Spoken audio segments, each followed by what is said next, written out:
Good evening. Hello. Welcome. Welcome to Art Chats. My name is Marc Thompson.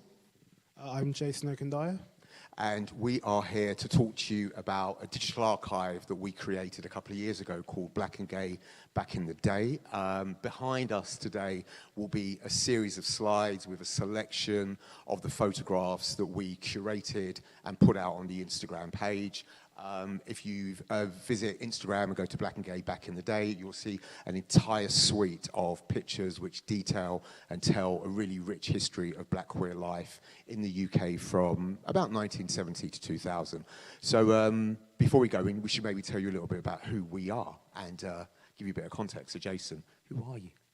Who am I? Who are you? Good question. Yeah, I'm Jason Okundaye. I'm a writer and journalist. I'm currently an assistant editor at The Guardian, which I started this month. And I'm also the author of Revolutionary Acts, Love and Brotherhood in Black Gay Britain, which is a kind of black gay social history of Britain, which I believe is being sold at the Tate. So you can, if you enjoy this talk and you like me talking enough, then you can get a whole book of me talking. Fantastic. And I'm Marc Thompson. I'm a HIV activist, cultural curator, an LGBT historian, and I'm currently the lead commissioner for the London HIV Prevention Programme. So we thought that what we do tonight is kind of just let these pictures just float around in the background and you can see them, and that'll give you a sense of what we curated. And we're just going to have a conversation for about 20 minutes. And then at the end, we have about 10 minutes for question and answers. So please come with them. We are open, we are welcome, and we are ready to hear what you have to say and maybe what some of your reflections are about the photos that we curated. So let's get started. Yeah, so I want to kind of like get into the origins of this. So what was it, 2021 when we did it? February 2021. Yeah, and like what were our reasons for, starting this archive? Like what were we thinking about at the time? Well, I'd just watched the Russell T Davies TV show on Channel 4, It's a Sin.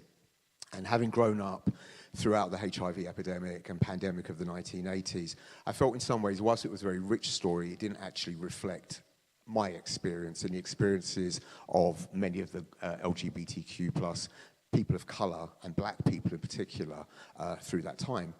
So I was just in the shower one day and I had this idea of, wouldn't it be really cool if we started to just put out pictures? And I'd been to an exhibition at the Royal Festival Hall called Black in the Day, which were people just submitting old Polaroid pictures, and I thought we should do a queer version of that. So I put something up on Instagram and got a picture and said, "Come in soon," and then you phoned me. Yeah, so I'd already been thinking about this area because at the time my book was in development and I'd already been speaking with Marc and a bunch of other people as well about this kind of like black gay British history. And my kind of interest in this area had started at university, where I was trying to look at like black gay British history in the context of what I was looking at for my dissertation research, which was about HIV risk and AIDS amongst the black gay community in Britain.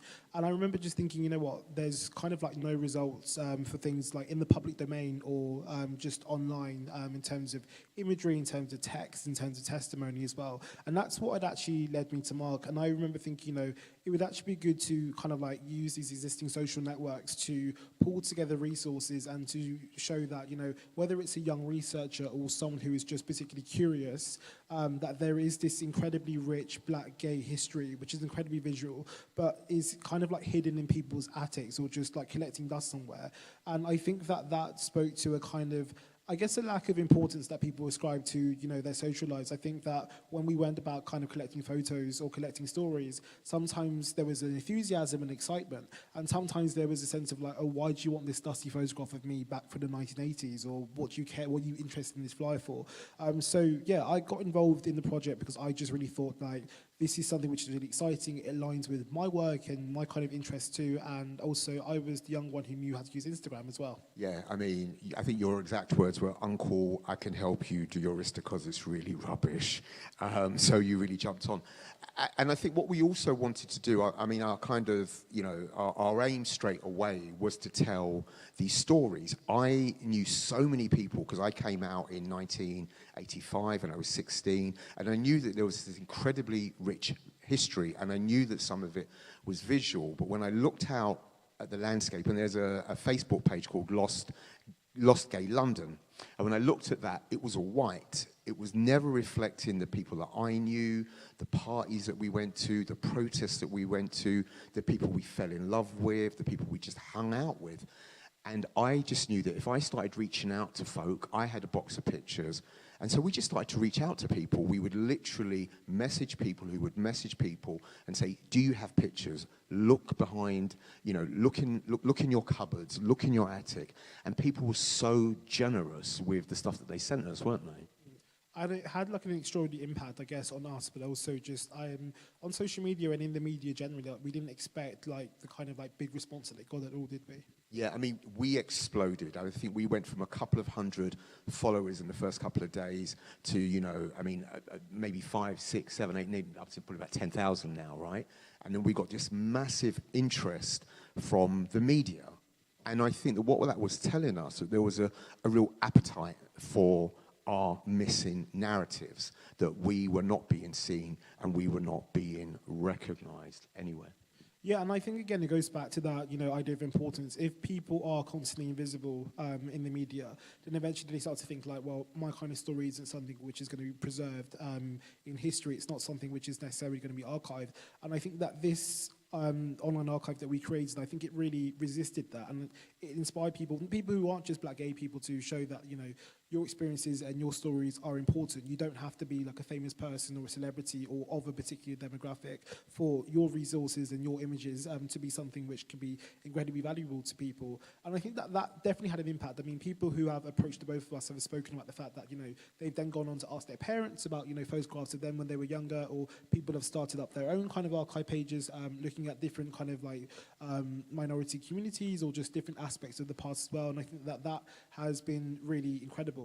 And I think that our archive kind of came within a moment where there was so much reflection on the past. Like, people were interested in photos of Notting Hill Carnival or of Black life outside of London, and all of these digital archives were popping up. And I thought that was a great thing. And I think it's also to do with conversations that we were having around the curriculum as well. I mean, the summer beforehand had been the kind of like Black Lives Matter, Black Square Summer, and what we created wasn't something that was out of that or a response to that. But I think part of the appetite was the fact that people were saying, we're not learning certain things in school, but also if we are learning certain things, we're learning things which are American, or we're learning things which are just, I guess, kind of like larger scale, or about the state, or about protest, or about big social movements. And those things are good, but people also want to know about people's ordinary lives as well. And that's why what was so important for us was that, the criteria for the archive wasn't just to have photos that were pre-2000, but we also wanted imagery which was just intimate and which was just completely normal, just people in their kitchen chatting, or people getting ready for a night out. We were less interested in like explicit protest imagery or explicit imagery from like a particular rally or something like that. Not that we didn't see the archive as political, but we wanted to kind of capture just that everyday texture of life. And I think that the impact of that was that it just helped people to kind of reframe what they consider to be history and what they consider to be a kind of like valid pursuit of history as well. I mean, that was reflected in the number of spaces which we were invited to discuss this.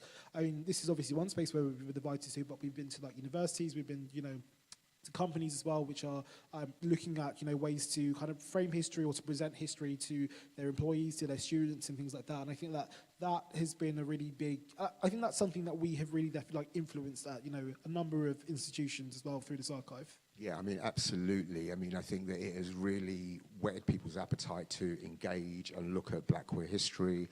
It's got younger people creating and looking into archives, and it's definitely created intergenerational conversations. I mean, I don't want to give folk the impression it was just really easy to gather all of these pictures. It didn't come without some of its challenges, particularly we know that, these are people's relationships and people's lives, and digging up some of those dug up some histories for people, right? Because these are the gays, and sometimes it's not easy, and there is history there. But we were really wanted to kind of dig into that, and I think on a personal level, I was really glad to see people reconnecting through some of these archive pictures, people digging back into their past, and I think that was really important outcome for us as well. And I think it was interesting to kind of get into that tension as well, because, sometimes there's assumptions about past minority communities and their kind of togetherness and their friendliness with each other. And sometimes, we were finding that, some people really didn't like each other, or they don't get along, or we have this fantastic picture of these two people, but they don't speak anymore because so-and-so slept with so-and-so's boyfriend and whatever gossip there is. But what I think was good was actually, like, in a way, the archive encouraged people to kind of almost like put aside the grievances that they perhaps had with the black gay social scene and just say, wow, this was actually like a really thriving thing that we almost like built from nothing, and that we built in a way I guess was like subversive and almost its own form of process at the time. And I think that in itself was incredibly beautiful.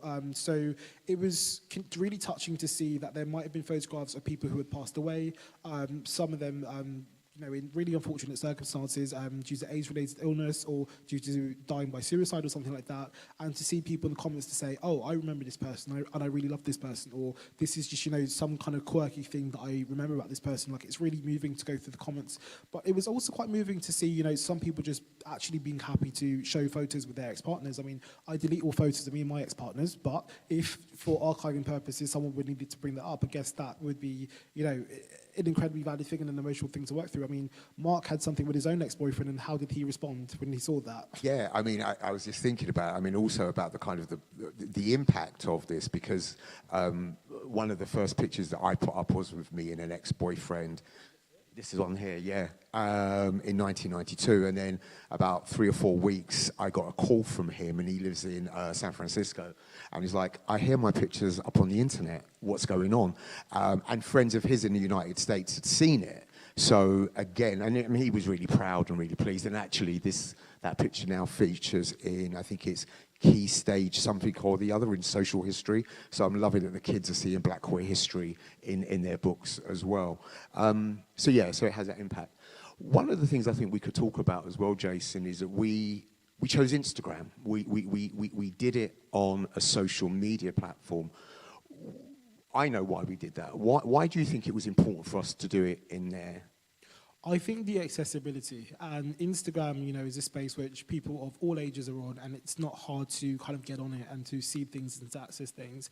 And what's kind of interesting is that, in my research, not just for the archive, but also for my book as well, I was almost finding that, okay, there is some Black gay history here, but it's kind of like locked up in a university archive. So say like the Rutgers archive, which I guess, is what we're here for, that has been at the London Metropolitan Archives. And I remember thinking, well, this is a fabulous resource and it's fantastic, and it's also good that we kind of like have this space here to be able to celebrate it as well. But people can't really access this, and also getting through kind of like academic archives is actually like a very tedious and a very long process, and it just requires a certain kind of like time and dedication, which not everybody wants to do. But if you can just upload some resources and some images online, then that's actually a very positive thing, because people can publicly comment on them, people can kind of refer each other to them, and it's very easy to share and it's very easy to disseminate. At the same time, we had concerns also about Instagram, because we know that tech can change hands. And we know that, information that you put online is not always kind of forever. There's almost a kind of like data complacency, which I guess we were particularly concerned about. I mean, we saw how Twitter suddenly became X and, was handed over to Elon Musk, and, the concerns about, whether, if, say, Instagram was to have like a change of hands and a change of policy, you could be in a circumstance where they're like, well, your archive actually goes against our rules, so therefore we're removing this. I mean, sometimes with Ajamu, for example, kind of like radical Black gay sex artist and photographer, his Instagram is always like under threat of being pulled, because, his imagery and photography is sometimes seen as like, oh, this is too sexual, this is too radical for Instagram, so we're going to pull this down. So Instagram absolutely was like the best platform for those reasons of connecting different generations and of, ensuring that there was an accessible space, but also it wasn't without its problems. And I think that there is still work to do, at least a lot of thinking work to do about, where is the safest space to actually be able to put our things and our resources. There's a need for big digitization efforts, which I think is incredibly important, because physical materials degrade, or they're lost over time, or people struggle to physically access them and find them. But at the same time, the kind of digital revolution is almost built on a kind of false promise. So the archive exists as it is on Instagram, and we're not going to take it down. It will exist as long as it can, but we don't know if Instagram will even be functional in 10 years' time, and then we would have to rethink, where do we share this data and where do we put it? And I think there's an added dimension to it, and it's about how we access institutions, how we get into places like this. And, you know, we were able to have an idea on a Saturday. By Monday, we're online. By the end of the week, we have 1,000 followers and people are really accessing us. And I recall probably about 4 or 5 months after the Instagram account had really taken off, approaching a couple of smaller institutions, certainly not the Tate, and kind of having conversations about exhibiting the work.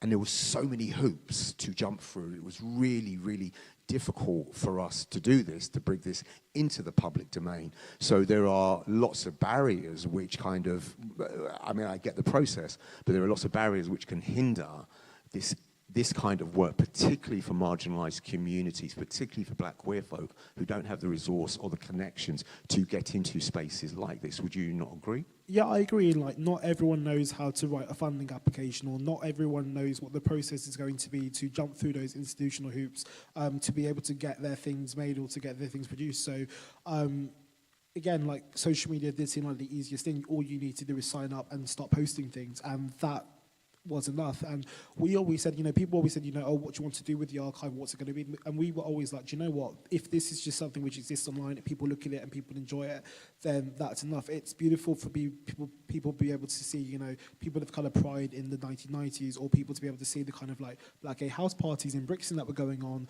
or to look at, you know, black gay community icons and figures of the past who you won't find in a textbook or you won't find in the library. And that in itself was kind of enough. So it's then been interesting, I guess, you know, having that interaction with institutions and having that kind of conflict between something that we created, which was quite fast and quite casual as well, and quite democratic too, and then having to come up against an institution where, there are so many hurdles to jump through. I mean, you know, today we've got a slide deck and we're talking, it's not that hard, but if we, say, wanted to do like a takeover of the Tate, that would require a certain kind of effort and labour and hoops to jump over as well to be able to get these things done. So, yeah, it's interesting to think about, you know, the kind of barriers that minority communities come up against where they're trying to exhibit their art and their photography and their efforts. So we've got a few more minutes before we open up to you folk. I just wanted just for us to kind of reflect. What are some of your favourite pictures from the archive? And that will kind of tease you to go and look at them if they're not there already. Other than the photo of you and your boyfriend, your ex-boyfriend, there's a great photograph of Ajamu. It's a black and white photograph, and it's when he's young and he's in Huddersfield and he's kind of leaning against the pool table and he's dressed in all of this kind of like leather gear, this like studded leather gear. And what I really love about that image is that it kind of shows the diversity of black gay people. Ajamu is someone who has been considered like offensive or just kind of like too radical or too sexually radical, even for black gay people. I mean, there was often a kind of conservative response that he would get for the way that he dressed and the kind of sex parties he ran, where people would say, you know, you're kind of like damaging the image of the black gay community, or you're making us look perverted or something like that.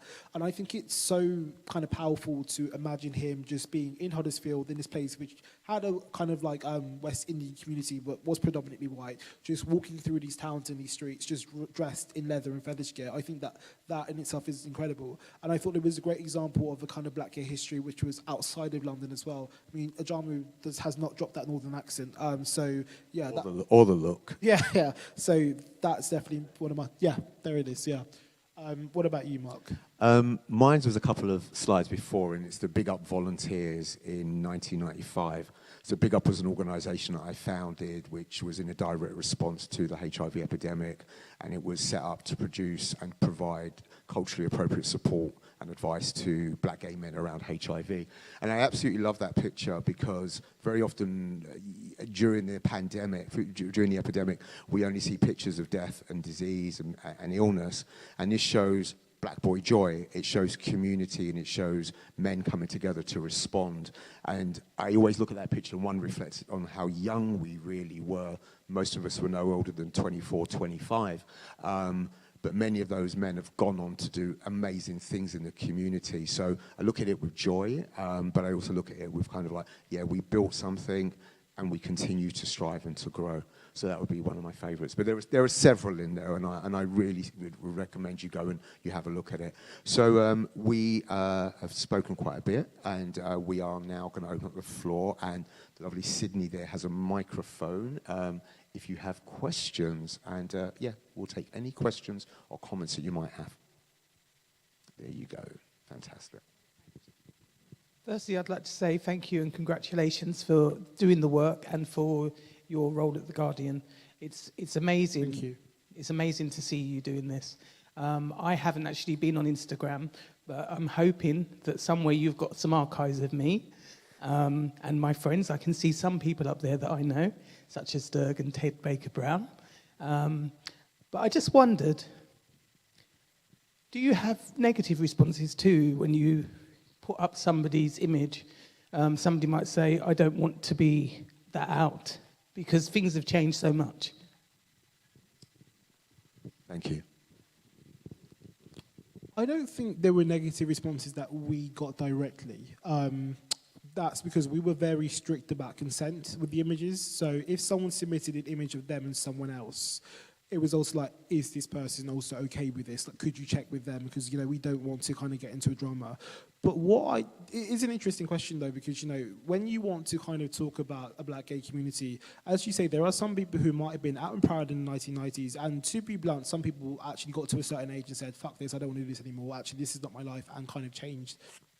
So sometimes we had really fantastic images of people. And I remember there was an example of a guy who had done incredible things in the black gay community. And I asked Marc, and I was like, this is great. Could we find him, ask him for permission? And Marc said, love, he's not one of us anymore. Like, he's one day decided, forget this, got a wife and kids, and just decided to live a different life. And that's something which did happen. But we were always kind of like considering that. But what I thought was actually more interesting was, you know, trying to handle posting pictures of people who are dead. Because I guess, you know, dead people can't consent. And often there's also the question of, you know, when someone has passed, who has the kind of authority over sharing their memory as well? So there are people who would really want to show, like, you know, their loved ones in their fullness, if they're their friends, if they were their lovers or their partners or something like that. But you might also have a family who says, you know, I don't want you dishonoring my dead son or my dead daughter or whatever by showing them on this page, which is associated with queerness and sin or whatever they think it is. So it was definitely an interesting ethical question to navigate, and it was actually something that I navigated even more intensely when I was writing my book. The book is separate from the archive, but considered some of the same kind of like ethical questions and dilemmas where all of the people that I spoke to for my book were people who were able to speak for themselves, but sometimes they might have to, you know, comment on something to do with someone else, whether that person was living or dead. So, I mean, I remember there was a scenario where I was talking about someone who had died, and we weren't sure if that person had died with AIDS, of cancer, and there was a kind of big question over that. And I had to be like, right, I actually need to get permission from this person's ex-boyfriend from however many years ago before I go and write this. So, yeah, it's something that we kind of considered at every single stage, and we didn't come up against challenge, but it was definitely something which we were prepared for.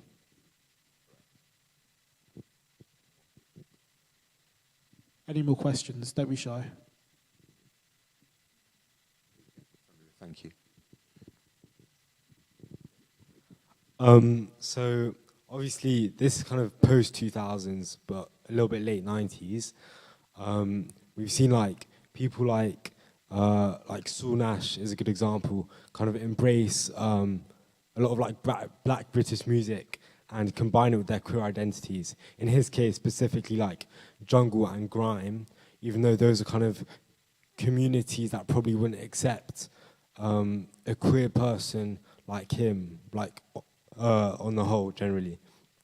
So like, what kind of importance do you think that has as like a queer person to see past a community that doesn't accept you and like find how find like relatability in it? We could take that. I'm not quite sure I understand your question, to be honest. So being a queer person, there'll be a lot of places that don't accept you, but you kind of see parts of yourself in them. Yeah. So how important would you say it is to like kind of navigate that and find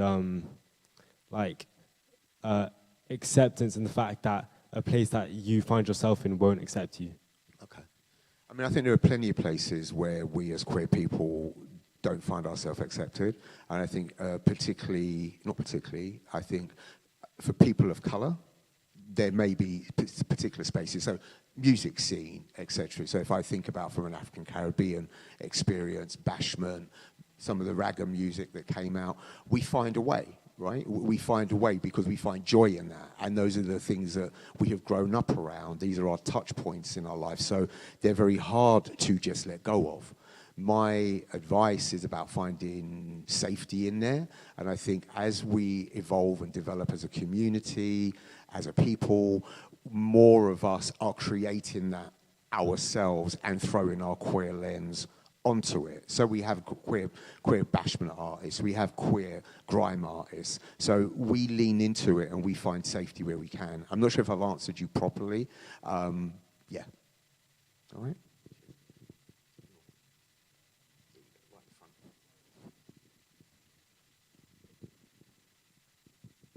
So obviously a lot of this archive is very like pre-digital age. So my question is, how do you manage the curation and storage of like Black queer history in a world that's so full of information, especially with like the digital complacency? Like there's so much risk of losing so much data about the community, like through as time goes on. So how do you like determine like what's worth keeping when there's so much around? Yeah, that's a tough one.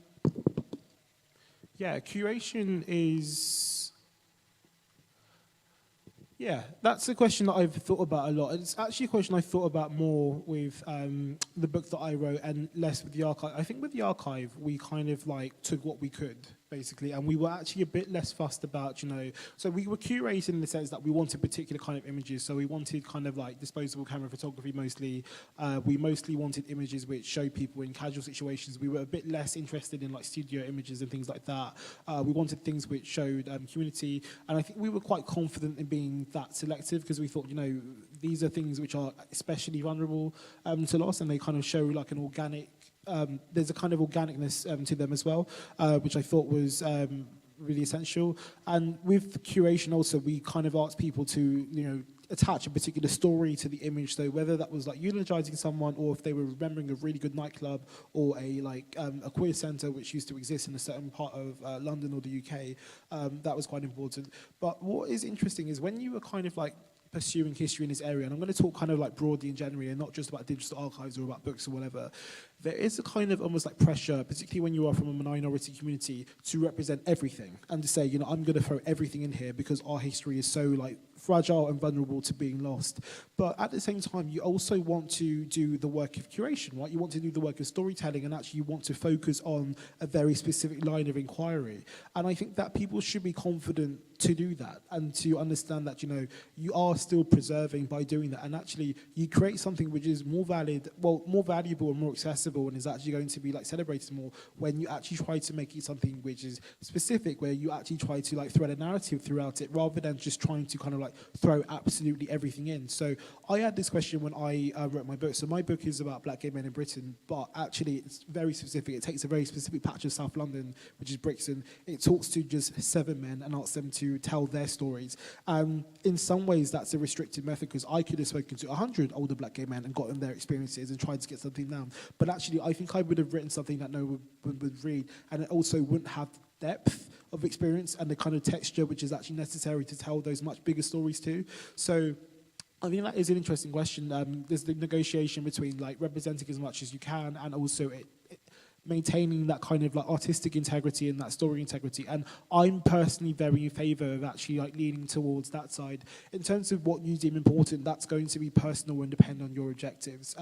I had certain objectives in that I wanted to tell stories which were around solidarity and around health and around socialising and togetherness and things like that. So I was less interested in narratives which were about like, I don't know, the white community's racism or something like that. I was more interested in like, a Black community response to AIDS or something like that. So it will depend on your objectives, and the fact is that individual workers, historians, writers, academics, whoever, are going to find their particular lines of interest and of inquiry, and in that they will preserve something. But also we're not superheroes and we can't preserve everything, and I think we kind of need to find a peace and a kind of comfort and confidence in that. I hope that answers your question, but that was my interpretation of it. I think we've got time for one more question, if there's one burning question. Oh, there is right there behind the pillar. There you go. I didn't see you there hiding away. Hi, thank you so much for this and the work that you've done. It's incredible. Just a follow-up on that curation piece, and also just the way that you've been collecting the archives. I was just wondering, in terms of the gender balance, did you see sort of a disproportionately high submission from like queer gay men, or was it fairly balanced in terms of actually getting like queer black women as well? That's a really great question, a good question for us to wrap up on. We struggled a little bit, and that was because of the connections that we had as well. So I, obviously, as a black gay man, knew lots of black gay men, so we were really able to reach out. But we did have some contacts who were then able to kind of like cascade to other people. But I think it also goes back to, and when you look at the archive as well, you will see lots of similar faces. So we had a core group of people who were really willing to submit, and that was partly because of people weren't around anymore, but also goes back to that much earlier question about people being out, people being willing to share that part of their history, that part of their lives, and also people just having pictures, just still having stuff. So much stuff just got junked and people didn't have it. So we did strive to do that. We only have one picture of trans folk in there because that's all we could find because of our connections. So I think for us, if we were to, the archive is a kind of on hiatus because we've both been busy doing other things, so we've not submitted on there for quite a while. But I think going forward, if we did relaunch, we would certainly be trying to look at a broader balance around gender and other forms of identity. Just as a final comment, because we're running out of time, there was the burden of compulsory heterosexuality we found was also much greater on black women in a way. And I say that because, you know, I actually, for The Guardian, I wrote a piece where I was looking at Systematic, which was this black queer sound system run by women in the Brixton Women's Centre. And I was like, you know, why are there no photographs of, you know, anyone or any of these club nights? And the reason why was because, you know, there were a lot of lesbian mothers were engaged in custody struggles back in like the 1980s and 1990s. And if there were photographs of them, you know, in a queer club or something like that, then that could be presented to a judge and used to kind of like deny them access to their children, or, you know, deny them custody of their children as well. So actually there was less of a kind of freedom to take pictures amongst black queer women because of issues related to motherhood and the state and things like that, which I thought was very sad, but just meant that, you know, you were less likely to have a camera in certain spaces. Okay, so thank you all very much for coming out this evening. I think there are more talks going on in this space today, so stick around for those. Check out the archive. Also, check out Jason's book, which is available. And if you want to hear some of the stories, there's a podcast called Black and Gay Back in the Day, wherever you get your podcasts. Thank you very much. Thank you.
We're just going to start in a minute. I've just got to give my friend her Birkin bag. I'm saying it because my partner sat there and it's my 50th soon.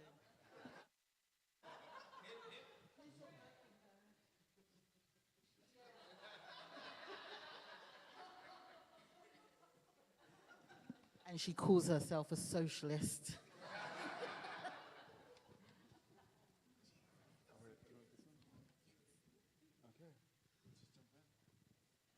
Yes. So, how are we all feeling? That's not good enough. It's not like being at UK Black Pride, is it? Yeah. Yeah. How are y'all doing? We'll take that. Okay. We can't see anyone because the lights are so bright, but we know that you all look so gorgeous. Yes. Yeah. So I guess this is Tate Late. Cute. That was us in Copenhagen. So I'm Josh Rivers. I'm the creator and host of the award-winning podcast Busy Being Black. Woo-hoo. And I'm Lady Phil, the CEO and co-founder of UK Black Pride. And I guess we're just going to jump right in.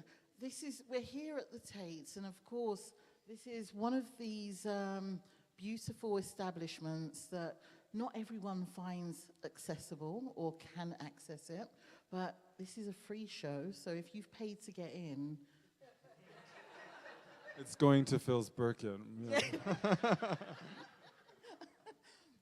So, look, and also, Zanele Muholi's show is here. If you have not seen this, you need to. You've also got Ruckus by Topher Campbell and Ajamu, so please make sure you take the opportunity to see it. So, Josh, we always like to start our conversations, which really it comes from you. So to open all of my conversations on Busy Being Black, I ask all of my guests the same question. How's your heart? My heart is full. It's beating.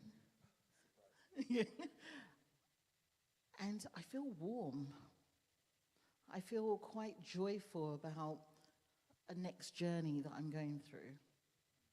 How's your heart?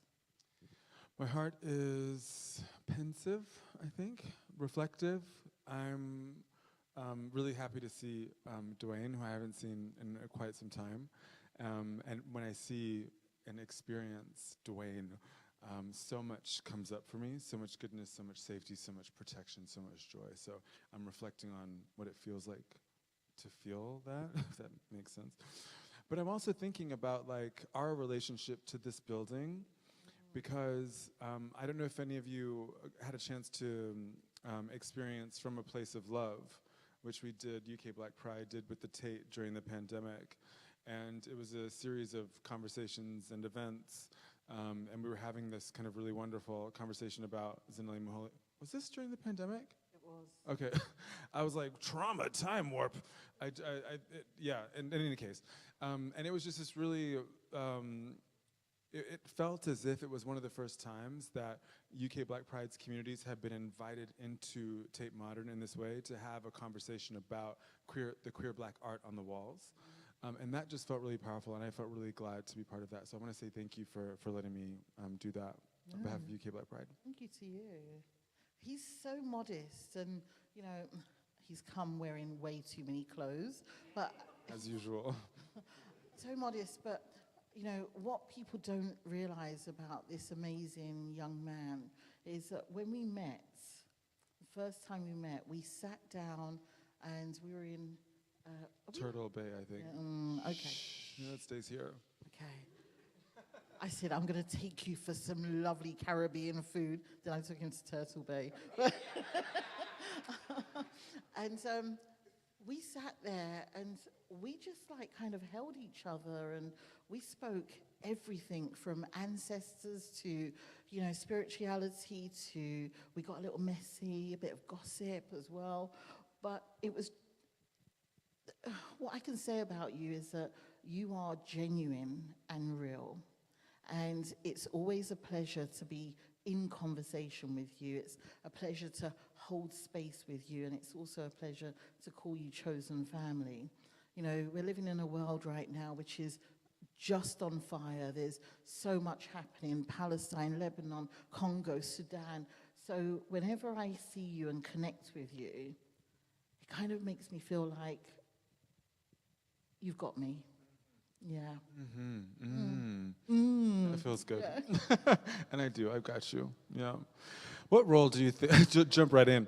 I would love to know about the role that art has played in UK Black Pride's story. Oh. So, how many of you have been to UK Black Pride here?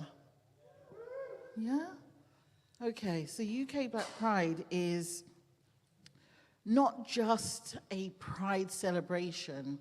It is about the ways in how we've challenged racism, homophobia, biphobia, transphobia, all the discriminations that touch our lives, while celebrating who we are.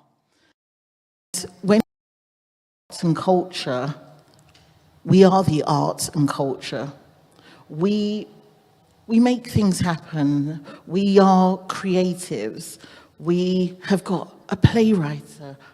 You know, we've got an actor. We've got somebody who paints, somebody who makes carvings. We've got so many people that are just creatives in their own right, but never gets the opportunity to be in a space like the Tate.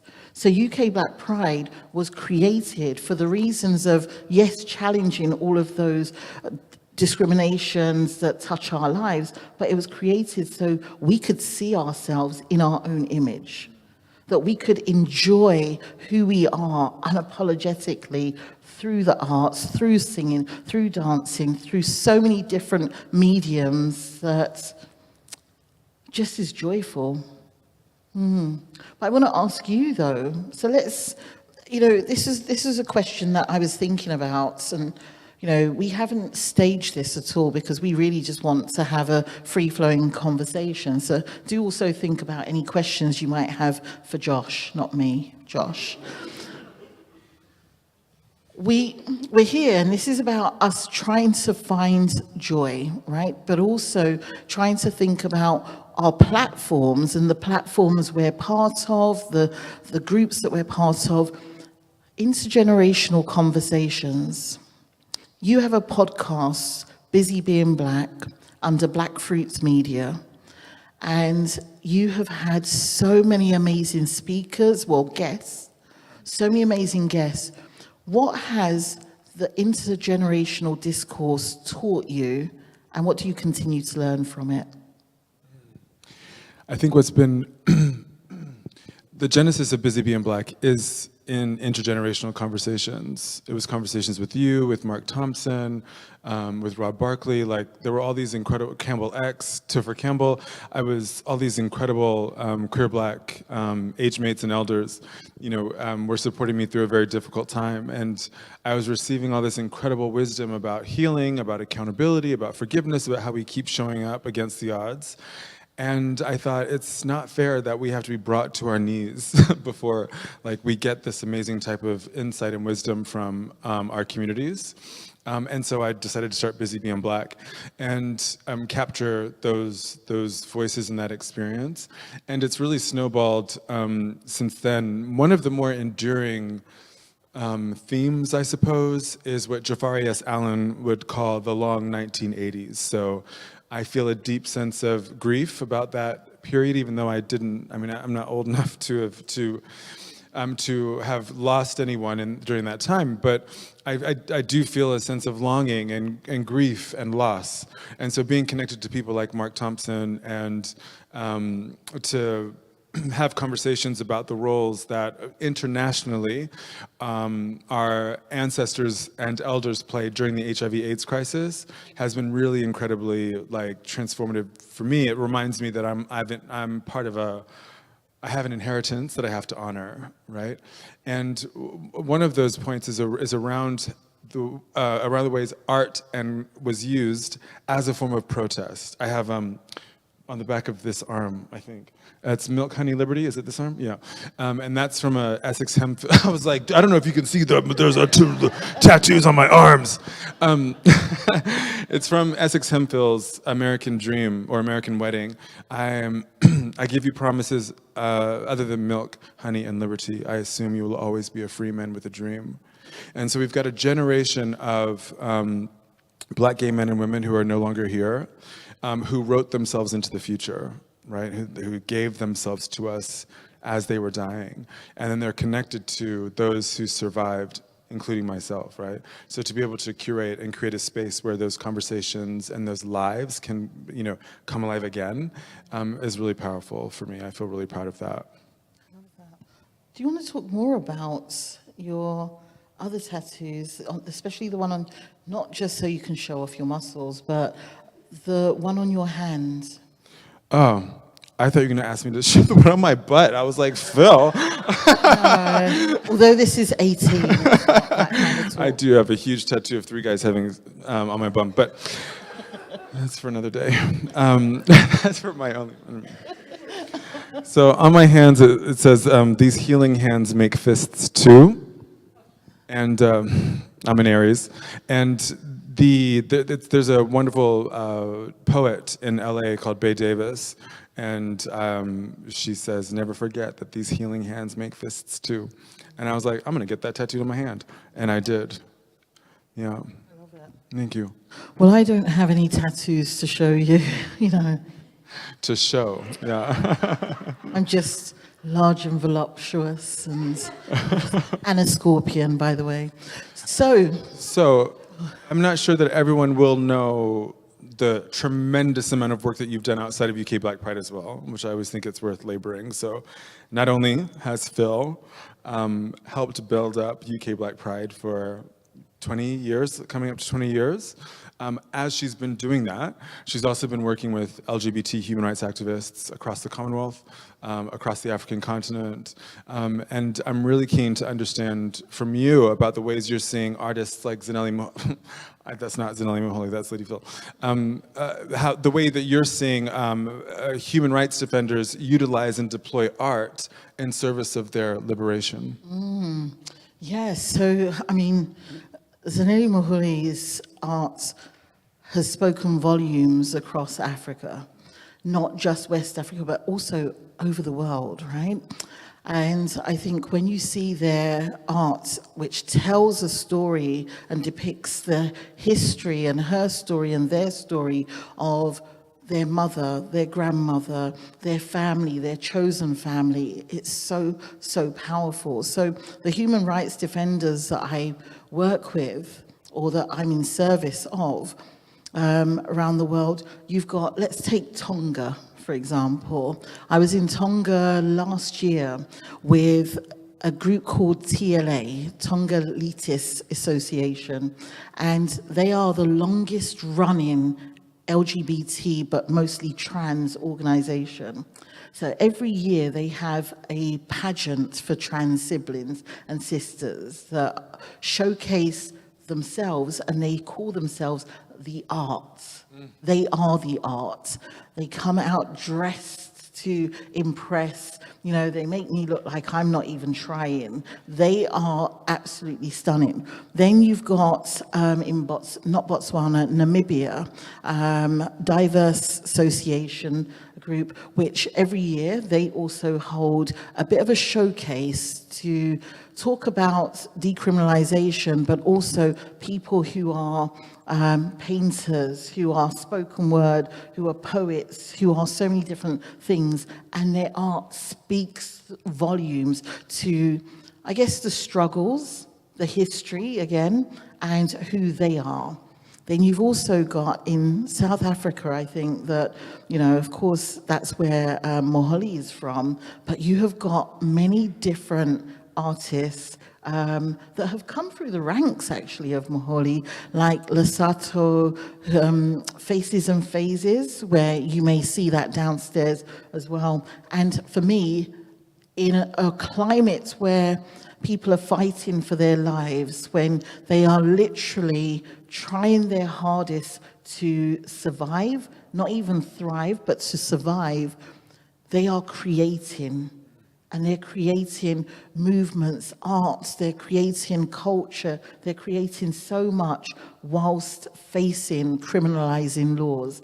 And for me, it's all power to them. And I guess that's what gives me the drive to say, I can't just sit on my hands and do nothing. And I think this is where I take inspiration from them. I'm not an artist, but you know, I can call myself whatever, but I'm not an artist, but I do see a lot of that influence by what UK Black Pride showcases, you know, not just the once a year, but throughout the year, even through these conversations.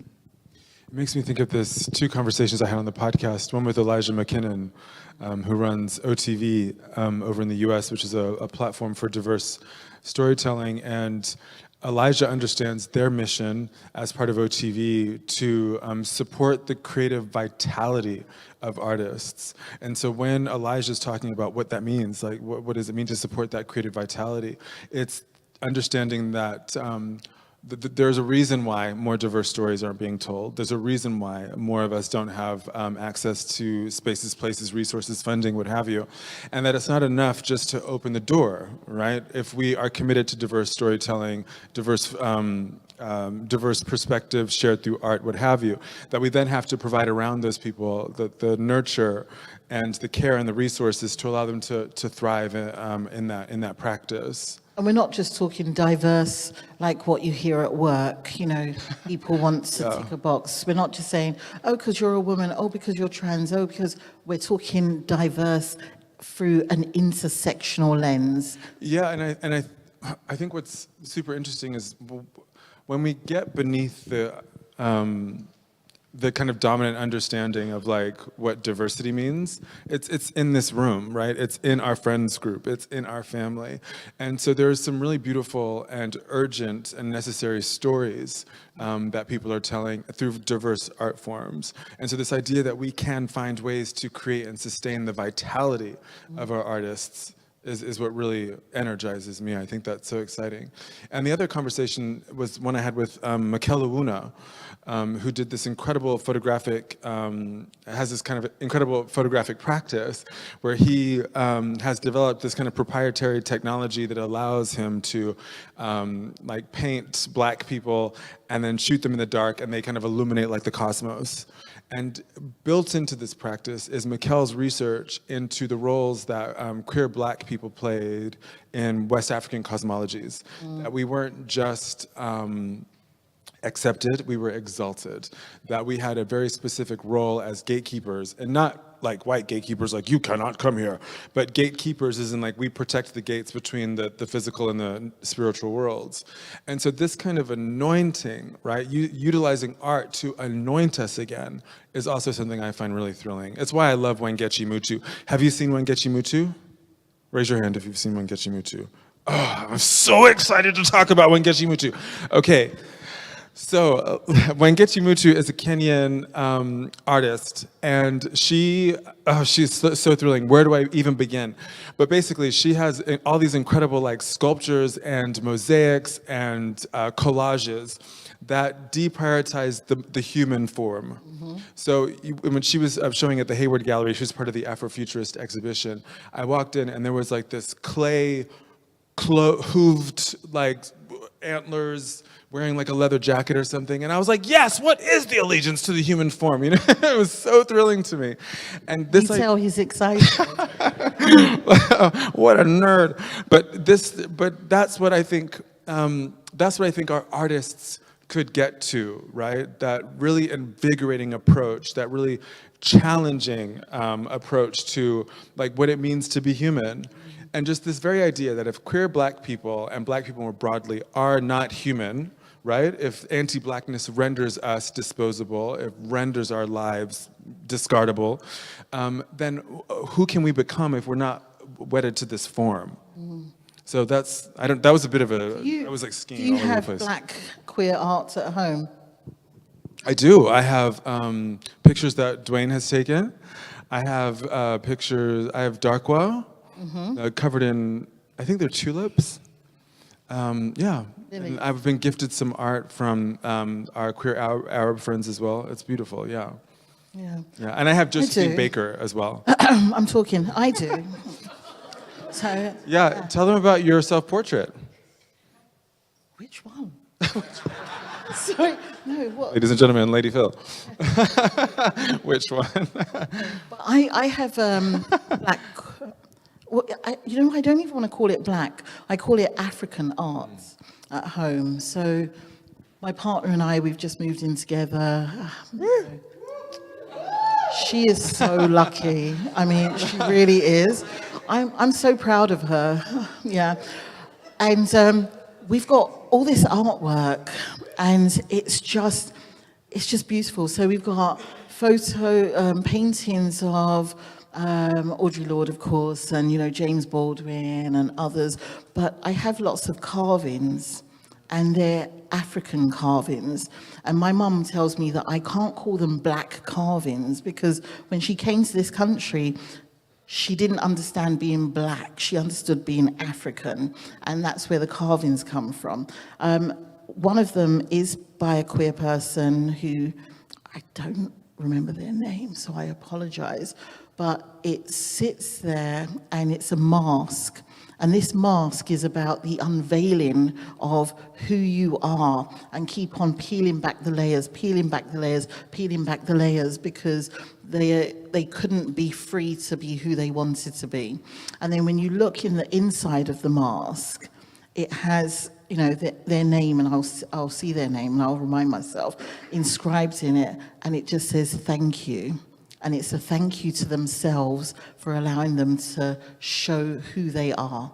And yeah, I'll take pictures, and if you're following me on Instagram, you'll see our African art. You notice I'm saying our. When you move in together, you can't just say it's yours anymore. Yeah. Phil's trying to get her hands on something, Lisa. Birkin bag.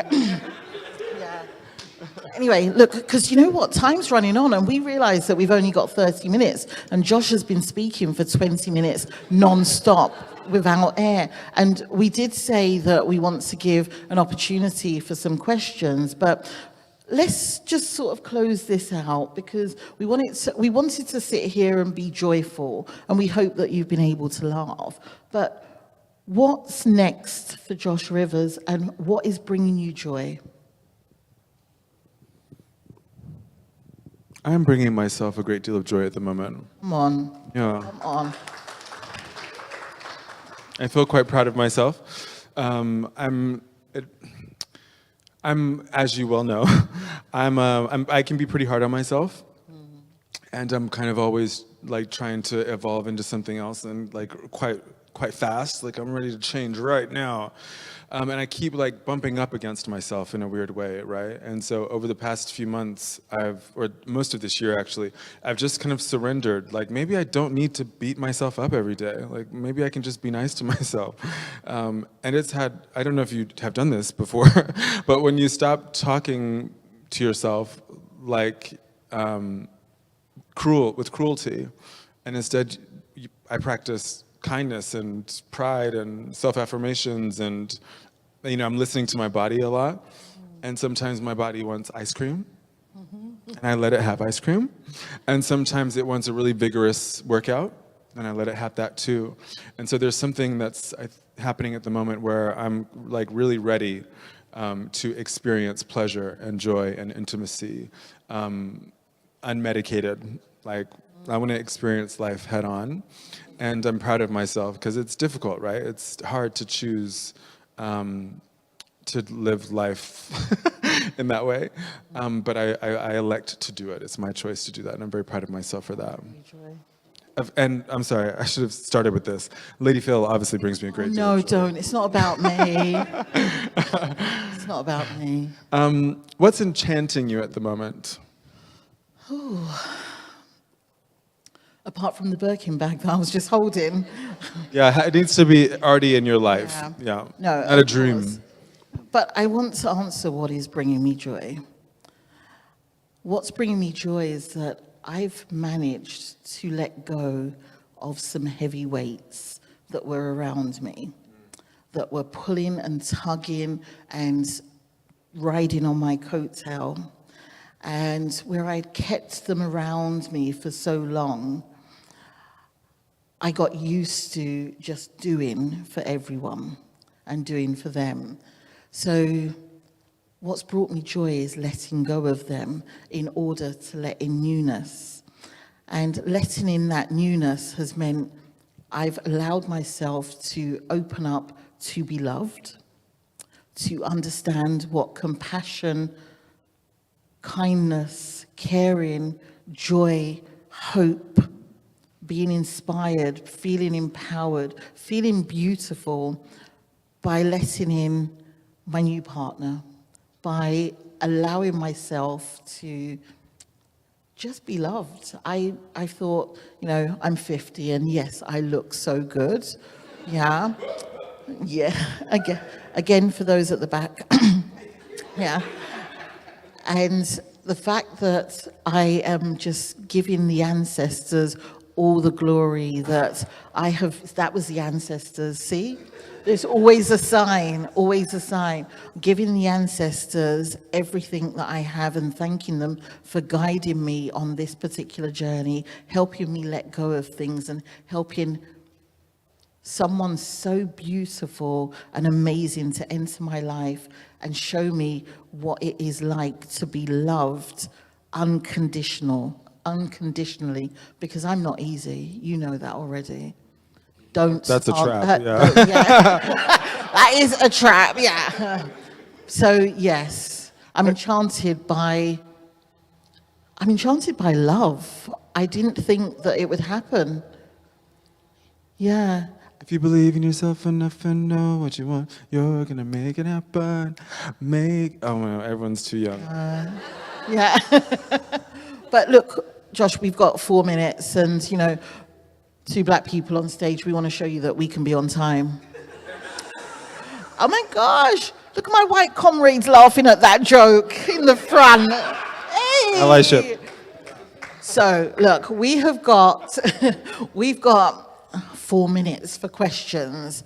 Who has a question, a comment, a statement, something that you want to say, something that's in your mind, something that's in your heart that you want to share? Now's the time. Don't be shy. Why do I feel like I'm at church? Yeah. Okay. And your name and your pronouns, please. I'm Alina, she, her. And I was wondering what comes next for UK Black Pride. What does the future look like? What are the plans? Thank you, Alina. I'm not going to say the future looks bright because right now things feel really turbulent, but we continue to look at what partnerships look like, what sustainable funding looks like for black and brown queer people. We continue to do the work in collaboration because, no man, no woman, no person is an island by themselves. So we're looking at spaces, places, and the platforms that we already have. And we're looking at how we share resources. I can tell you what UK Black Pride is going to look like next year in terms of the event. It's 20 years old, so it's going to be banging. It's going to be brilliant. But in terms of the future of UK Black Pride, we're just going to keep on going and going and going until there's never going to be a need for Black Pride. Because I think sometimes people create platforms and they create these movements which are so vital and important, but your mission has to be that it should never be there, and that means you've ended up eradicating racism, homophobia, biphobia, transphobia. We don't live in an ideal world, so we're just going to keep on going and asking you all to dig deep into your pockets to also support UK Black Pride so we can continue to have our refugees, our migrants, our asylum seekers travel and have an accessible pride, which is black.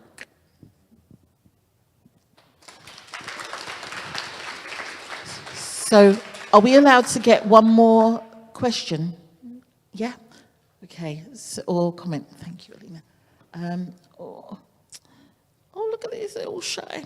Oh, I think I think the young black man in the white, he is black.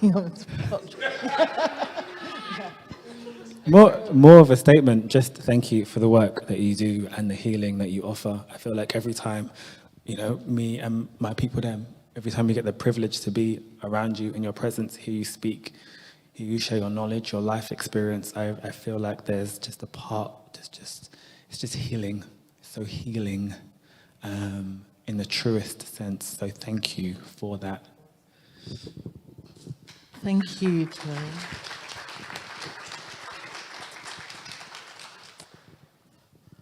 You're a beautiful person. And so are you, Alina, as well. I don't want to leave you out. Yeah, because she's going to go and put on social media, she didn't tell me I was beautiful. Yeah. So look, Josh, do you have any last words? Because what I do want to say, well, you've always got last words, haven't you? Yes. Yeah. Because after this, we're going to stand up if you're able to, and we're going to just do some deep breathing so we can close it out. Okay. Yeah.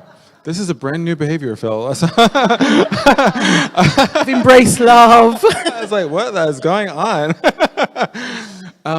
I don't think I have any last words. Just thank you for having this conversation with me, and thank you all for showing up on a Friday night to hear us. I have one last word for you, though.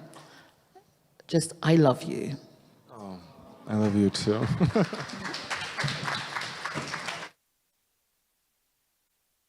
Well, we're standing, and we're going to ask you to join us, if you can, if you feel able to. Oh, I don't think the tape will allow us back. But, there's something that we do in order to just make sure we're breathing right and we're setting intentions for ourselves. So we're going to do 3 deep breaths. Your first one, you can put your arms up, you can stretch with it, but we're going to breathe in for 3 and then out for 5. And we'll do that twice. And then your last one is we're going to breathe in for 5 and breathe out for 7. So if we do this after 3, and it will be in your own time, you can think what you need to think, you can give thanks, or you can just be in yourself. So 1, 2, 3.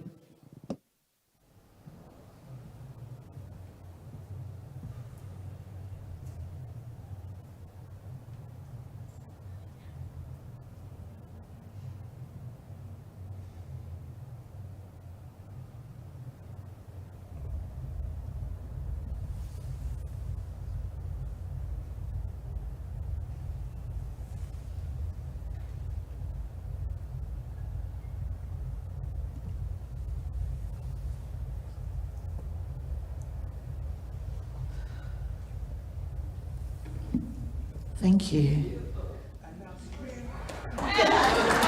Thank you so much for coming in, and please enjoy the tape. And you can find Josh Rivers, Busy Being Black. Oh, busybeingblack.com. And UK Black Pride, all one word, lowercase.org.uk. Thank you so much.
Okay, hi everyone. Testing. Thank you. Thank you for joining us this evening on a Friday. Yeah, appreciate you. I really do. So yeah, my name is Yvonne Ifekoya. I'm an artist. I work across mediums, but sound is very much at the center of my investigation. The body, the Black queer body, how, we find liberation, presence, despite and in spite of, all that comes our way. And yeah, I work a lot with archives of experience. So yeah, I'll just say that for now. But yeah, over to you. What would you say, Yvonne? Okay, for those of you who don't know, my name is Yvonne Taylor. I've been around for a very long time. And my major form of activism has been through the dance floor and music and fashion. I've been doing it since I was a kid, actually, using music and style to, brighten up the space, brighten up people's lives, and using it I was different, born different, so I wasn't ever going to try and fit in. So I've just created this person that I wanted to be, and here I am. Some of you might think, fucking hell, mate, time you're on your way, babes. But I ain't going nowhere. And carry me out in a box, and I'll still be doing this whole thing around working with other women around creating safe spaces and music. And moreover, the music thing, it's just what unites people. Yeah, so I mean, the work that you do has inspired, me in many different ways, and yeah, we will get into that. But what I thought we could do is start with a couple of video clips. The first one is a video that you were part of around the Zanele exhibition. So, and then another one, which is like a clip from an interview that I did. So yeah, over to you guys.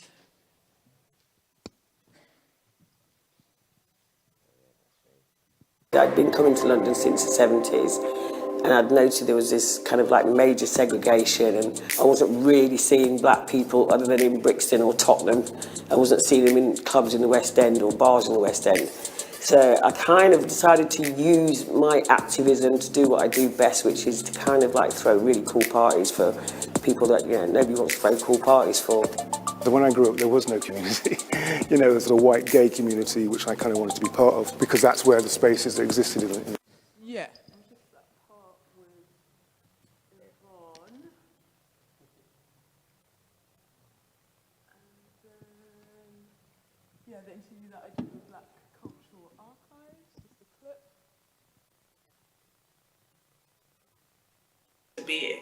that sort of early investigation into me kind of exploring these various roles for myself then also led me to do archival research into sort of the Black queer women-led social centre in London and other parts of the UK, and I noticed how the social centre was the space where one's politics and one's social life came together.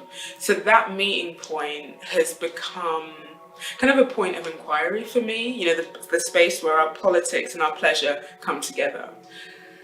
Simultaneously, as somebody who, goes to clubs and kind of has really witnessed kind of how these spaces, can really transform one's relationship to self and in turn one's politics has, really been kind of formative for how I think about my work. And so a lot of these spaces have really inspired how I kind of create exhibitions. I was commissioned in 2017 to do a solo show in London, and sort of in the build up to the research. Are on YouTube if you want to watch them in full. So if we start the slides, because something I wanted to kind of tease out of that, is this I think thing that we're both interested in, the meeting point of pleasure and politics, and how organizing events, creating spaces for joy in the club space is a big part of what both of us do. And you continue to organize today, and I think something that I was really excited about back in, 2016 now, when I was doing, archival research, as I mentioned here, into, Black women's organizing, was coming across Systematic, and that's one of the flyers there from 89, and the t-shirt. So I would organize these dinners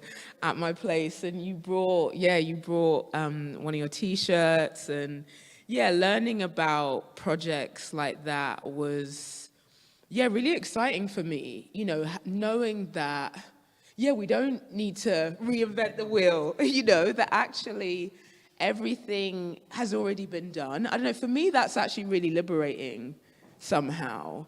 And that, in a way, has definitely enabled or contributed to, the project that I'm part of now, Black Obsidian Sound System, the queer Black sound system that, I continue to run and have run since 2018. So I'm curious, I would love for you to talk a little bit about, a project like Systematic, what that was and how it informs, the kind of organizing that you do now. Hello. I kind of grew up in a sort of dysfunctional family, but the one thing that, brought joy to everybody was the whole music, dressing up. It brought happiness. It's kind of like, they had the one time when they could connect as a community. I'm from Nottingham, so we didn't have such as the segregation we had in London. We had Irish people mostly at our parties, and we went to their parties. So culturally, we were, able to play our own music because there was nowhere for us to go. And obviously, by the time I got to 5, I was thinking, shit, I might have to marry one of these ugly motherfuckers and have 6 kids. And I was thinking that's never going to happen. So I'm going to find a way, and that's what I've done really, is found a way to make music be a main part of my life in terms of enabling people to connect. So when I first came to London, I was taken to somebody's house for dinner. Eddie Lockhart, where are you? And so I came here with kind of like, an idea that I was never going to be able to do anything conventional, like a 9-to-5 job, blah, blah, blah. And 4 weeks after arriving, I ended up at a dinner party with the lovely Eddie and 2 other women, Sharon and Lorna. And I'd never met another Black woman that was so enthusiastic about a project. Now, I got into DJing by default because I was in the army, and honestly, if I heard Brown Girl in the Ring one more time, I was probably going to hit somebody. So I decided to I took all my records with me. So I took all my records, and I'd been going to New York for some time. And so I had a lot of disco. And so it was a lot of hard work trying to get these like white squaddies to come out of their, you know, come on Eileen mode. Don't get me wrong, I like that tune, but you know, it's not my idea of a night out. Weddings, funerals, whatever. So that's how I started off, by using music to break down cultural barriers.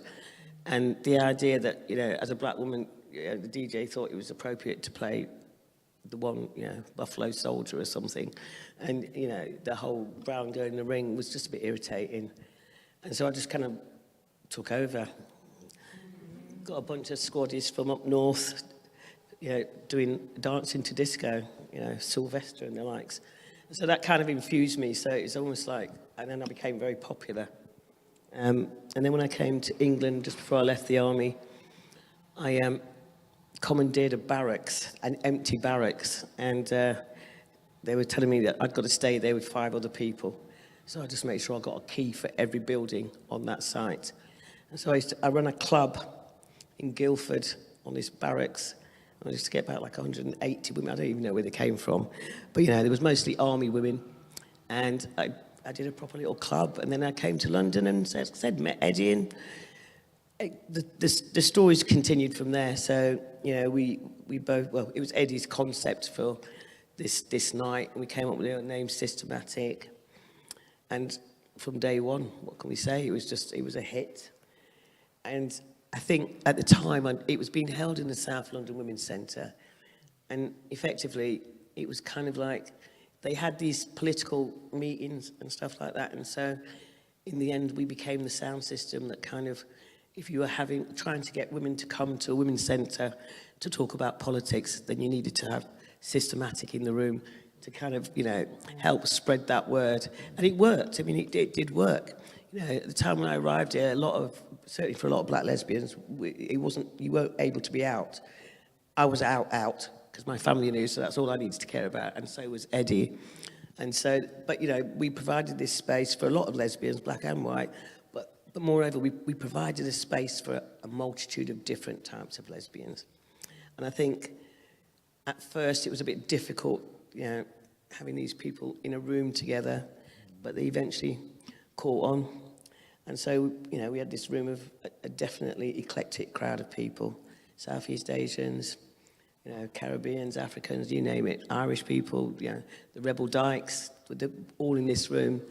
And it kind of helped to change a lot of people's attitude to just knowing what the community was. It certainly gave the black women in the space a feeling of safety and, you know, connection, because suddenly they weren't the only lesbian in the village or the only black lesbian in the village. And so, you know, at the time when we were doing that, we were just passionate about music. We weren't trying to do anything specific. And then I got the responsibility for giving out the flyers. Eddie just let me go with it. So it became this kind of mixed media of women, and at times people tried to make that night a bit political, and, you know, why is she in here? She's got leather trousers. And I'm like, mate, she paid her £5 to get in here the same way you did, and she ain't moaning about shit, so shut up. And, you know, partly because I was new to London, I was able to get away with it, but Eddie kind of like trained me very well. Like, don't take no nonsense. And she allowed me with my quirky little, you know, because I was called Poshy quite a lot, wasn't I? And then, you know, and then Hattie, because they thought that might be better. But you know, all these years later, it was a blueprint for me to run other types of clubs. And I've been doing it ever since. And it's a way of kind of breaking down barriers and people being in a space. I mean, I grew up where we were like ghettoized, so we had to have this party in this area, and the only white people that came were the Irish, because, yeah, no blacks, no dogs, no Irish. It was one of them things. And I wasn't going to go there with this particular thing. And with Eddie, I had that massive support. We just went in, took no nonsense. In fact, we became like popular DJs. We were asked to play everywhere. You know, we played at a lot of women's centres. We played at a lot of different women's parties. You know, and we could play anything from Janis Joplin to, you know, I don't know, Gregory Isaacs, you know, for a range. And it was good to be in a space where we had some music we could relate to. In a nutshell. Yeah, I love that. Thank you. And so what are the events that you are working on now or that you want to let people know about? Because I know you're still throwing parties, right? I'm telling you now, right? Until we turn in a box, that's not going to stop. You know, I come from a party family, so, you know, my dad was called Party, so it figures that I was going to be doing parties. Yeah. But, you know, at the moment, Systematic had a resurrection a couple of years ago, and we did a party in Brixton Market, which was absolutely phenomenal. And from there... Jin was involved in that. Yeah, so that's when we met. Well, I'd already met Jin, actually, but, like, then, you know, we got into, well, let's take this somewhere else. And so now we're running the Reclaiming Queer Women's Spaces. It is a party for women, run by women, and the bottom line is it's just really taken off. And it's to do with an intergenerational thing, because, you know, I'm Caribbean, right? If I go home, there's like, you know, all my aunties would still there skinning up the skirt, doing a little dance on a dance floor.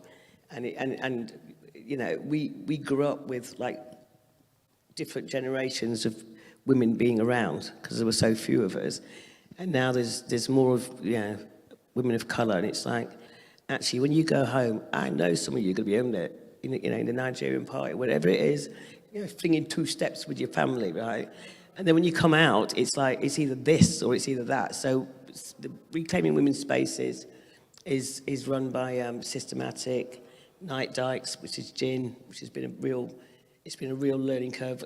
Working with her, a real pleasure to be working with her, and so that's our newest project, and it is, you know, it's getting, we're seeing a lot more younger people coming and going, oh my God, yeah, but you've seen your auntie dancing, she was 90. It's like, you know, we still got life in us, we're not dead. Exactly. No, but I love that as well, you know, this point around intergenerationality, you know, because that was something that was really important to me right from the beginning when, you know, when I guess, imagined Boss and brought in, you know, people from my community that we would continue to be in dialogue. And, you know, when we've, you know, done exhibitions, you know, there was an interview with you and, you know, other you know, elders in the sound system community. I think, yeah, you know, sometimes as younger folks, you know, we like to think, you know, that nothing's ever been done before, but the reality is that it often has. You know, but the problem is that there isn't always the records. Yeah. You know, there isn't always an easy way to find the evidence of it. And yeah, that's something I think about a lot, you know, and I think that's why I always want to make, these conversations visible. Yeah. You know, there's Sauda, which was like another night in Brixton that happened. PC we had a crash. Right, yeah. We had a calf. I love that as well. You know, the fact that, the events Games room, Games room, you know, really thought about, the different kinds of people that would be coming into the space and what their needs would be. But I did want to ask you about, this idea of, you know, legacy. Like, what is it that you want to leave behind or want to pass on to, you know, the folks who are coming up and, you know, finding their way in these kinds of spaces, you know, as creatives who are organizing, doing events with some kind of, you know, political intention, but with also this desire to prioritize pleasure and joy. Okay, I come from that old school market, but when Friday come, we want to dance. I shake 2 legs. But, you know, I'm still political. And I think it's really important that a lot of the music we play is good music. We don't play any offensive music. We're not trying to do any of that. But I think in the last, partly through meeting you, actually, because you approached me about doing this project because you've obviously done your research. And for me, we have to, as older people, we need to be passing on a legacy. As you said, nobody needs to reinvent the wheel. What we need to remember is that, like, you know, we all need some downtime. We all need to feel some sense of just relaxing. Because I spent most of my years fighting politics for this, that, and the other. And it's not that I'm going to stop.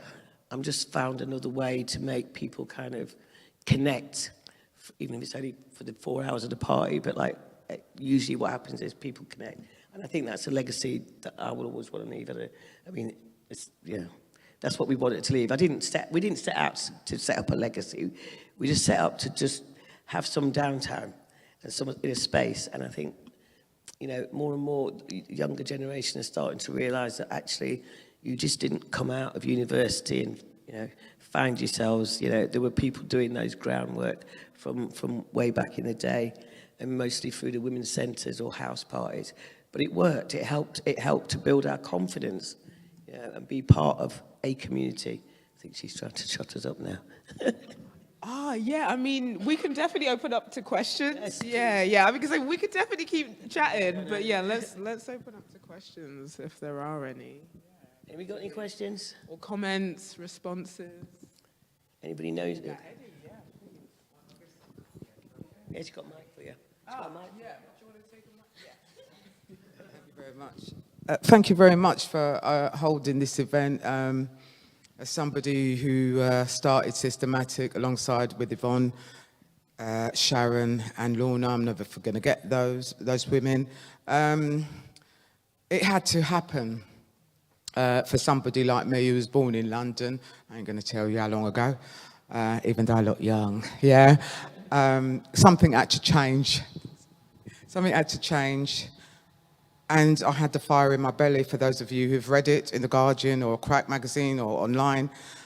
It was something that I had to do, and I wasn't going to rely on anybody else's money. And I think it's a blessing that we're still here, Yvonne and I, who are still going through what we're doing and the importance of what we're doing. But yes, we've got younger women taking the mantle. Asking us. It happened at Brixton Village actually 2 years ago when we were working alongside with Night Dykes Gin. I hope she's in the room somewhere. I can't see. Here you go, young lady. So, people are taking the mantle. I'm fussy with who takes the mantle. I am, because of the music that we play. It's not about, as Yvonne said, any nastiness that degrades women. That's in all genre of music, whatever you like to hear. We're not about that, yeah? I didn't start like that, and I certainly ain't going to go to my grave like that. So anybody who is coming, and they come to me, or they always come to me. They go to Yvonne, but Yvonne, you need to ask Eddie. Because, I've got to hear what they've got to say, yeah? Do what you got to do. Play what you want to play, and I'll take it from there. I don't tell anybody what to do, but if you want to step on this market here, if you want to step on this, you've got to have some form of integrity, because that's where I started, and it's important, no matter what colour you may be, so long as you're a woman. Yeah, there you go. Thank you. Born woman. Here you go. Oh yeah. No, I'm going. Yeah, sorry. Yeah, here you go. Yeah, in response to that idea, it's like, coming to London as this different kind of individual from the countryside, she just allowed me, I'd just go, why don't we do this? Why don't we do this? She'd go, go on then, no. And then we ended up with a room full of, different people. I don't think the centre was even ready for that, was it? So, anything else?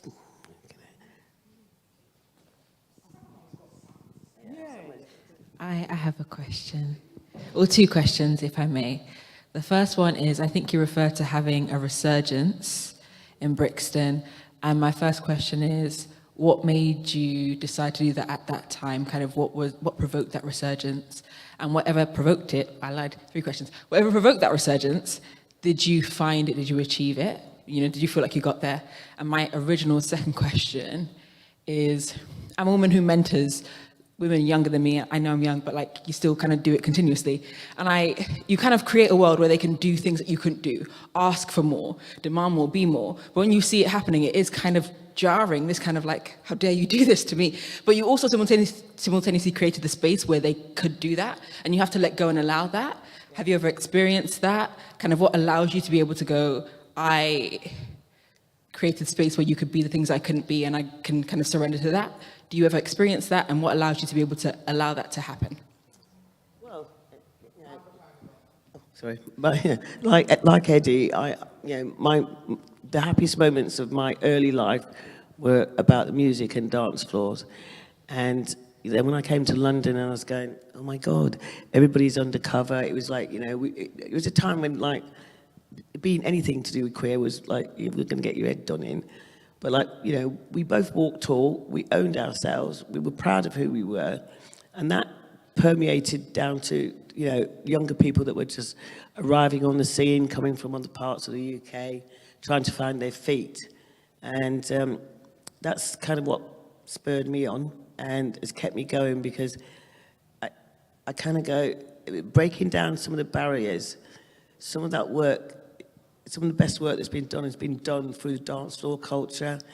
We do need our politicians out there, but we also need to have some time where we can, enjoy our pleasures, music, dancing, drinking, winding up, whatever it is. So those are the things that have kept me going. Still, I do several other parties, but I'm not going to go. I do a house party, I do a queer ball. I kind of go, music is diverse, and it connected a lot of people back in the day. And I think in terms of resurgence, somebody rang me. I moved back to South London after 21 years, and a good friend of mine rang me up and said, we've got some funding to do a party in Brixton Market. What do you think? And I was like, oh, yeah, I need to do it with I want to do an intergenerational thing. That's when Gin, Night Dykes and I were put together. And, we worked with other women's old school dancers, Libertés being one of them. They, came around in the 90s, and we've just bonded together, and we found a great space in Hackney. So if anybody's around on the 2nd of November, Reclaiming Queer Women's Spaces will be hosted there. And does anybody know where Earth Kitchen is? An absolutely fabulous venue. It was made for us. I don't know if does that answer your questions? I mean, essentially, I'm a party girl. I'm always going to be a party girl. Even when I can't move, I'll be taking that Zimmer frame out with me. But, for me, it's part of my character, but I've learned so much about how to navigate the politics of being queer. Sometimes it's just bloody long. Other times it's kind of really cool. But I'm more interested in ensuring that, like, as a group of women, that we have, we've got more options now. We've got options, and they were created by some of your elders. And what I'm seeing is what I've been seeing over the earlier years is that, like, it was just getting dissipated. We were just getting distance from each other. It's like once you got to 30, you were old. Somebody actually said that to me. And I was like, but at the time, I don't think she thought I was 30, which was quite flattering. But I just thought, are you going to call somebody old at 30? It's like, these are the people you need to be connecting with to find out you kind of, the alternative history that we all have. We're all in this room, we've got an alternative history. And being queer was difficult for us back in the day, especially being a lesbian and walking down Brixton High Street. I mean, I had connections, so it was okay, but like, I also walked tall and strong, wasn't trying to blend in. And so, yeah, I think all of those things have started to take a much more, it's out there. It's the start is out there. That's what I'm saying. Is that? Oh yes. Thank you. I have two questions. Firstly, this is a great introduction to something absolutely new from my own point of view. And so, firstly, Yvonne and Yvonne. Yvonne, yeah. Yeah, so first question, you guys have mentioned there's no need to reinvent the wheel. But my question is, what have you added to the wheel? And my second question is to you, Yvonne. We have mentioned philosophies like pleasure, like joy. In your space, what role has love played in your growth, in your setting up of events, in your transformation, and in your communities, like moving up, really? Okay, well, my name is Evan, and this is Yvonne. So I don't know who the questions were directed at.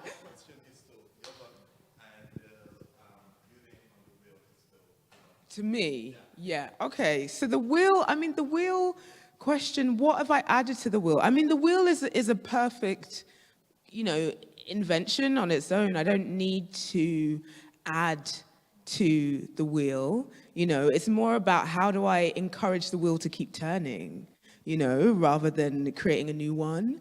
And like I said right at the beginning, at the center of everything I do is the body, is how do we liberate our bodies from the inside out, and for me, spaces of nightlife are part of that for sure, but they're not just the only thing. I'm also somebody that is very much invested in like strength training and breath work, and so I'm always creating spaces where we, as people who are marginalized, can get more in tune and more present with our bodies so that we can then create spaces that can hold the love that actually we need to be sharing and transmitting in the world. But, the problem is that because of all the stuff that I know that question wasn't addressed to me, but it is actually very much something that's important to me, is this question of, how do we cultivate more love? Is that in order to cultivate more love, we need to work from inside first. We have to work from our own vessels, rather than always looking outwards. And so, yeah, that's really what I encourage, with all the people that I work with, share space with, transmit knowledge with, is like, how do we just get more and more in ourselves so that we can share more of ourselves in an authentic and true and heart-centered way.